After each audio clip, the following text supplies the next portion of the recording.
Are you seeing any change in the horizon? Of course, we know about schools like Hillsdale College, famously doesn't take any federal money. You've got some very successful Christian colleges. You know, one, of course, Pat Robertson founded in Virginia, and you've got Lynchburg College, and you've got just there's a lot of interesting institutions, but they tend to be religiously affiliated. Hillsdale is not, but a lot of the my school is not. My school's Catholic, but one of the concerns I have is that people get the big paintbrush out, and not all of the schools have gone woke.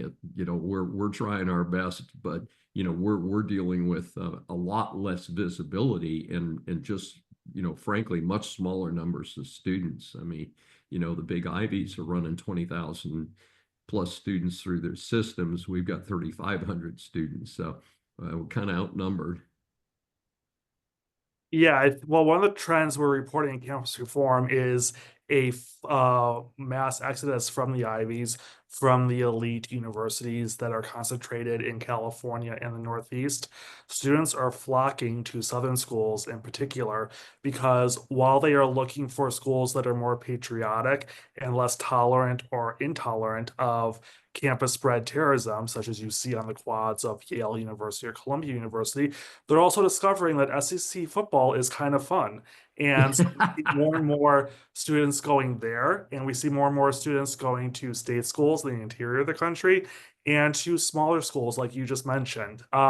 So I think the calculus of what makes a good school and what's going to become the new dream schools and the more sought after schools is going to change. I think the national rankings are going to look different in 5 to 10 years than they do now. And that's because there's just this boycott happening where people are saying, you know what, no thanks. I've decided that you're no longer a good school. And I think Columbia and Harvard are dealing with irreversible reputational damage for the next generation.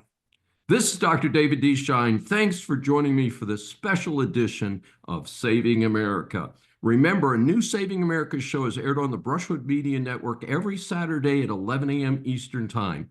Listen on any of the 16 network stations, Apple or Google mobile app, Apple CarPlay, TuneIn, Smart Speaker, and all smart TVs.